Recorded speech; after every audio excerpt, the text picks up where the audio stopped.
Welcome, guys, to the Benjamin Dixon Show. This is a special edition hosted here by Nick. I'm here with Richard Charnin, and we're going to talk about an interesting subject today. The subject today will be exit polls and the 2016 and a little bit of the 2004 election. So in the 2016 election, we have exit polls, and they're showing a variance in the results. Richard, why don't you go ahead and just kind of tell us about, who you are and what you've been studying and what you've uncovered. Okay, Nick, it's great to be on. A little bit of background. I worked in the defense industry when I got out of college. I had 3 degrees of mathematics, 2 masters. I worked in the defense industry in numerical control. My company was built the lunar module. And then I worked on Wall Street for a number of years, and I became a consultant after that. Excuse me. I've basically been a quantitative analyst, software developer. Used to call him a scientific programmer, was what we used to call him. And now it's, so what happened was I worked for many companies on consulting assignments using, by that time in the 90s, spreadsheets. 80s and 90s, spreadsheets became popular. And I worked on consulting assignments. And in the 2000 election, that's when I started to get concerned. I saw finally something was wrong. I hadn't been following elections since 1952. Believe it or not, at 9 years old, I was following the Eisenhower election with Adlai Stevenson. So, and I was a big fan of JFK. So I've been following elections all along. But in 2000, it was a shock to see what occurred. Basically, Supreme Court stole the election for Bush. Gore was the winner, and he won by popular vote by much more than is indicated. I mean, they tell you that he won by 500,000 votes, popular votes, lost the electoral vote by 4 votes. I show that he actually won the popular vote by maybe 4 or 5 million. And of course, he was way ahead in the electoral vote. So Al Gore should have been president. It was stolen big time. It wasn't close. They tried to tell you it was close. But he won Florida very, very easily. Did not lose the state. Okay. At What that exactly? point, Let me interrupt you for a second there, Richard. What exactly cued you in that there was something wrong to the narrative that was being thrown out there? well,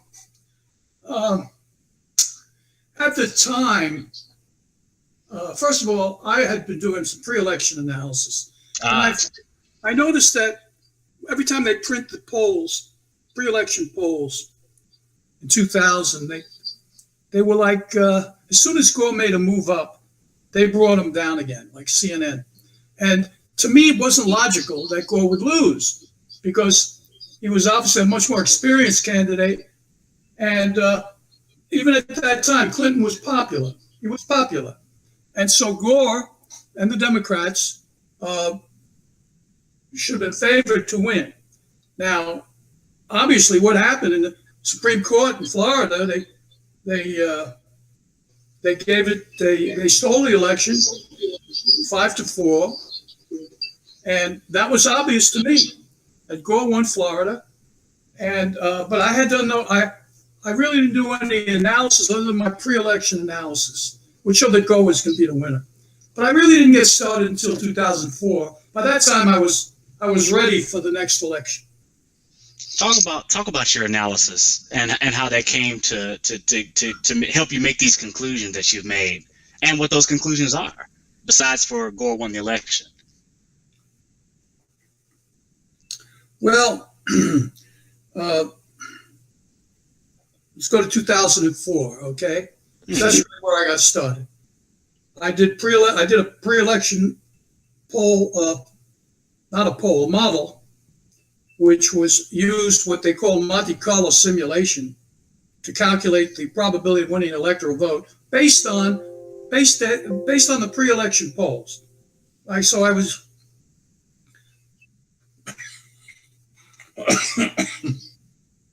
Have to bear with me. I got a little cough.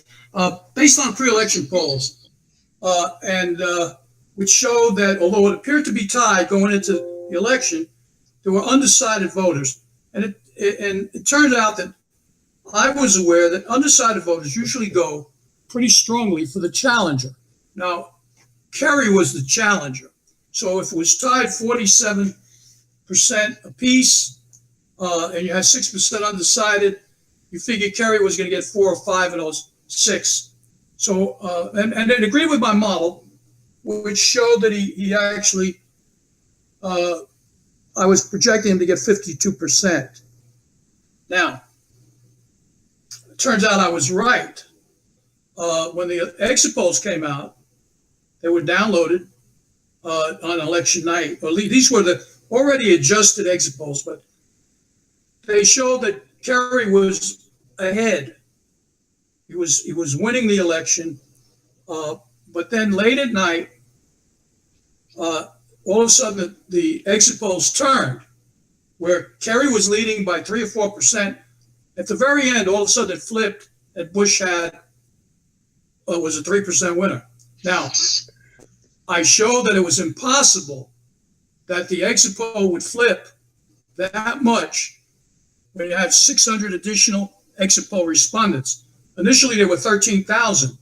Gore was ahead by 51 to 48 or 52 to 47. Over the last 600, all of a sudden,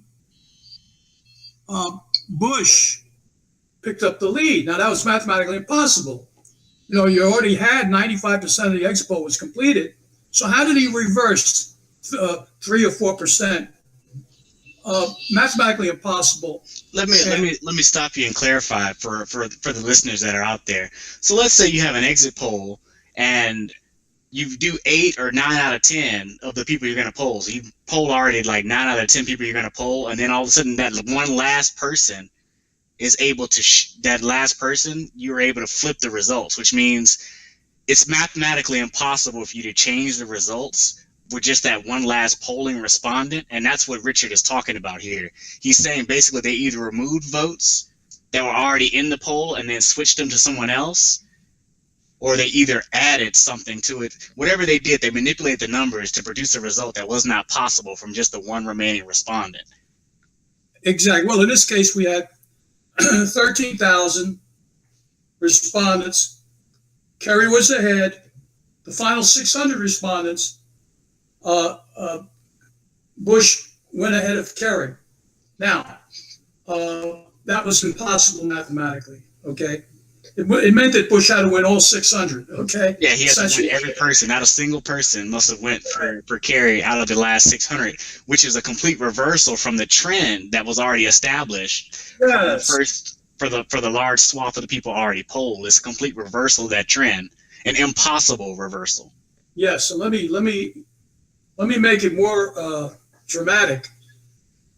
It was only in 2011, we had the preliminary exit poll at 12:22 a.m., which showed that Kerry was ahead. At 1 a.m., Bush was ahead. Now, when you looked at the exit poll printed or on the websites of New York Times, CNN, it showed that there were total 13,660 respondents, and that Bush was the winner. 6 or 7 years later, it turns out that there were 13,660 respondents, but Kerry won 51.7%. So in other words, the unadjusted exit polls, what they did was they flipped it. They took respondents from Kerry, moved them to Bush, okay? And that was clear manipulation.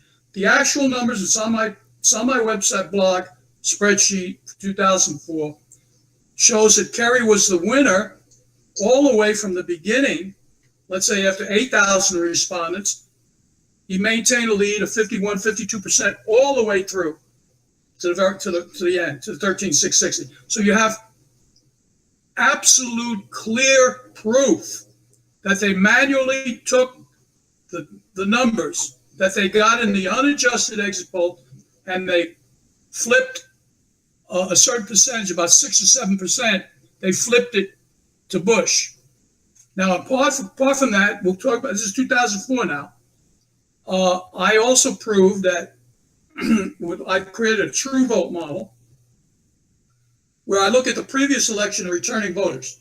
It turned out that for Bush to have achieved his vote, his recorded vote in 2004, he needed 110% of living Bush voters from 2000 to vote in 2004.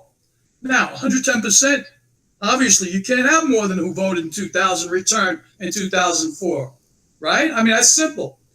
You're going to have a certain percentage are going to die. Actually, about 4%, 1% a year mortality.